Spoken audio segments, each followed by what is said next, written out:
A ver, esa sensación de que el suelo se mueve constantemente, de que planificar el futuro es casi ciencia ficción. Suena familiar, ¿verdad? Pues no es algo aislado. Hoy vamos a meternos de lleno en esto que llaman la crisis de incertidumbre, para entender qué es y, lo más importante, cómo podemos navegar en ella.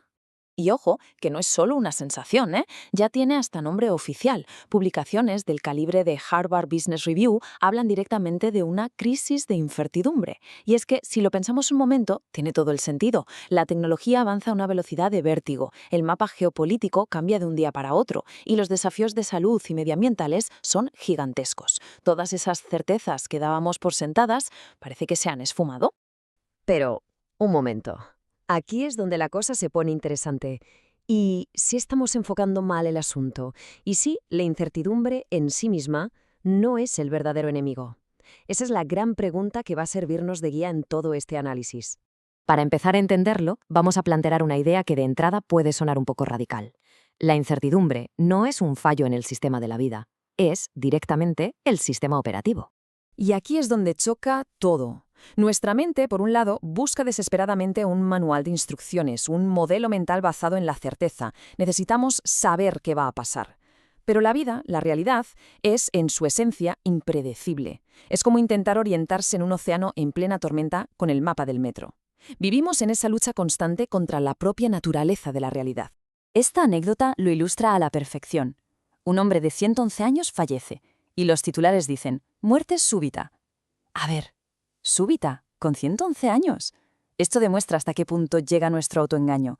Nos aferramos con tanta fuerza a esa ilusión de control que incluso lo más previsible del mundo nos parece un evento inesperado. Ya lo dice esta cita del Mahabharata. Lo más asombroso es que, aun sabiendo que somos mortales, vivimos como si fuéramos inmortales.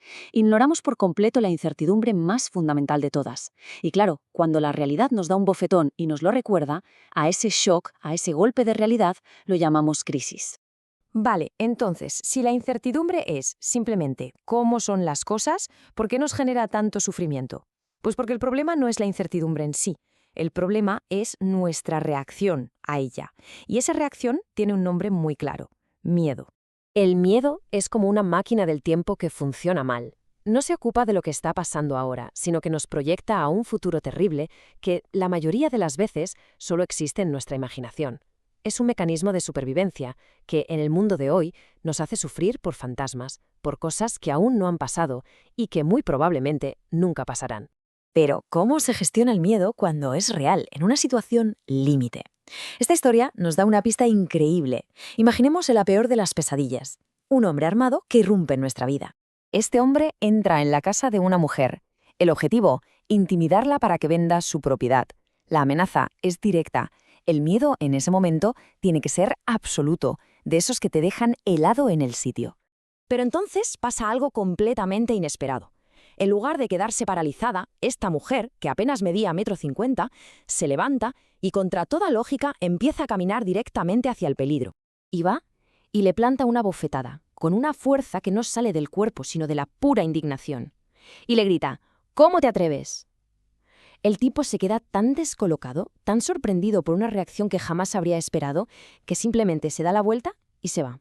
La lección que ella compartió más tarde es la clave de todo esto. El miedo no es opcional, es una reacción humana. Lo que sí es opcional es la parálisis. Como ella dijo, sentir miedo no significa que no hagas nada. La valentía no es no tener miedo, es actuar a pesar de él. Entendido, el miedo es una reacción, no una condena. Ahora, ¿cómo pasamos de esta idea a la acción? Vamos a ver algunas herramientas prácticas para navegar estas tormentas de la vida. Pensemos, por ejemplo, en el CEO de TripAdvisor durante la pandemia. Su negocio se desplomó un 90%. El pánico era la opción fácil. Pero en vez de eso, aplicó este marco de 3 pasos. No se preguntó ¿cómo soluciono todo esto?, sino, primero, ¿qué opciones realistas tengo ahora mismo? Segundo, ¿cómo puedo minimizar el desastre? Y tercero, y esto es clave, ¿en qué puedo centrar mi energía que dependa de mí? Es un filtro mental genial para pasar del caos al control. Pero claro, el análisis racional no es la única herramienta. A veces, la incertidumbre exige otro tipo de valentía, la de confiar en la intuición, como le pasó a un empresario al que le ofrecieron comprar una empresa en quiebra. Todos los datos, todos los expertos le gritaban que era una locura, pero algo por dentro, una intuición sobre el valor de esa marca, le decía lo contrario. apostó por esa corazonada y resultó ser la mejor decisión de su carrera. La lección es que hay que saber cuándo escuchar a los datos y cuándo hay que escuchar al instinto. Bien, tenemos herramientas para gestionar el miedo, marcos para actuar en una crisis. Pero ¿qué pasa cuando la tormenta es tan grande que parece que nos va a arrastrar? Ahí necesitamos algo más pesado, algo que nos ancle bien al fondo. Y eso es el propósito. La idea es de una simpleza y una potencia increíbles. Si el por qué está claro, el cómo siempre acaba apareciendo. Cuando se tiene un propósito fijo, las circunstancias de fuera se convierten en simples variables que hay que sortear. La brújula interna no se ve afectada por el oleaje. Miremos cómo funciona esto en la práctica. La fundación de Sadhguru durante la pandemia se queda sin fondos. Su propósito es ayudar. Ese propósito no cambia. El problema, no hay dinero. La solución, se adaptan.